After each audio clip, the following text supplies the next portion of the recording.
പ്രകൃതിയുടെ വരദാനമായ മണ്ണിൽ മനുഷ്യൻ്റെ അധ്വാനവും പ്രതീക്ഷകളും ചേർന്ന് പൊന്നു വിളയുന്ന ഒരു കാഴ്ചയാണ് നെൽകൃഷി എന്ന് പറയുന്നത്. സാധാരണ നമ്മൾ പാടത്തൊക്കെ കൃഷിക്ക് എന്ന് പറഞ്ഞു കഴിഞ്ഞാൽ വിത്ത് മുളപ്പിച്ചെടുത്തിട്ട് അതാണ് കൃഷിക്ക് പാടത്തേക്കുമാണ് ചെയ്യുന്നത്. ഇതിപ്പം നമ്മൾ ഇവിടെ മായങ്കോമഡോസിലായതുകൊണ്ട് നമ്മൾ നേരത്തെ തന്നെ വിത്തൊക്കെ പാകി അത് കിളിപ്പിച്ച് വെച്ചേക്കുവാണ് കേട്ടോ. ആ ഞാറുമായിട്ടാണ് ഓമനാമ വരുന്നത്. അപ്പം അതിനുശേഷം നമ്മൾ നമ്മുടെ അവിടെ നമ്മൾ പാടം ഒരുക്കാനുള്ള പരിപാടികളൊക്കെ ആയിട്ട് നിൽക്കുകയാണ്. ഓമനാമ്മ പാടത്ത് മറ്റേ കുമ്മായമൊക്കെ വിതറുന്നുണ്ട്. കുമ്മായം വിതറിയിട്ട് അത് പാടത്തെ മണ്ണ് നമ്മളൊന്ന് ഇളക്കി കൊടുക്കും തൂമ്പായ്ക്ക്. ഇപ്പോൾ കുറച്ച് സ്ഥലമല്ലേ ഉള്ളൂ, അതുകൊണ്ട് നമ്മൾ തൂമ്പായിട്ട് ഇളക്കിയാൽ മതി. തൂമ്പായിട്ട് ഇളക്കി കഴിയുമ്പോഴത്തേക്ക് അതിനാവശ്യമായ നമ്മുടെ മണ്ണിനാവശ്യമായ പോഷകങ്ങളും അതേപോലെ തന്നെ വായു സഞ്ചാരമൊക്കെ നല്ല രീതിയിൽ കിട്ടും. അതിനുശേഷം അത് ആ കട്ടയെല്ലാം ഉടച്ച് നല്ല വൃത്തിയാക്കി നമ്മൾ ഞാറ് നടാൻ പാകത്തിന് വൃത്തിയാക്കുക. അതിനുശേഷം നമ്മൾ വരമ്പ് കോരുവാണ്.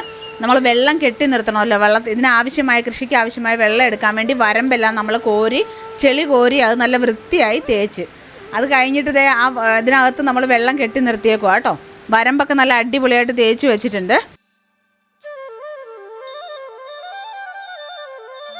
നമ്മുടെ കൃഷിസ്ഥലം നമ്മൾ നല്ല വൃത്തിയാക്കി എല്ലാം ഞാറ് നടാനുള്ള പാകത്തിനാക്കി.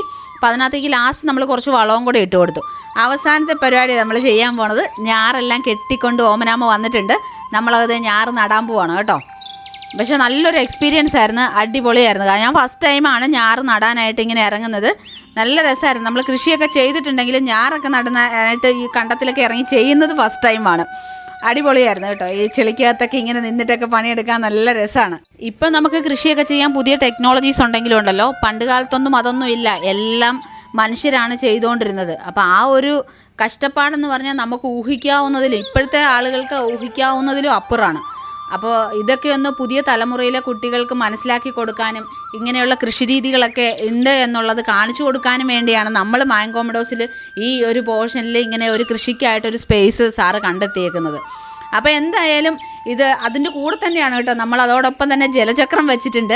ആ ജലചക്രമൊക്കെ ചവിട്ടി തന്നെയാണ് നമ്മൾ പാടത്തേക്ക് വെള്ളം എടുക്കുന്നത്. ഇതൊക്കെ കാണാനും ഇതൊക്കെ ചെയ്യാനും ഒക്കെ ഒരു നല്ല എക്സ്പീരിയൻസ് ആണ്. അപ്പോൾ അതിനെക്കുറിച്ചുള്ളൊരു ഫുൾ വീഡിയോ നമ്മൾ വേറൊരെണ്ണം ചെയ്യുന്നതായിരിക്കും. അപ്പോൾ എന്തായാലും ഈ ഒരു വീഡിയോ നമ്മൾ ഇവിടെ വെച്ചിട്ട് വൈൻഡപ്പ് ചെയ്യുകയാണ് കേട്ടോ. ഈ ഒരു കുഞ്ഞു വീഡിയോ ഇഷ്ടമായിട്ടുണ്ടെങ്കിൽ എല്ലാവരും ഒന്ന് സപ്പോർട്ട് ചെയ്യാം.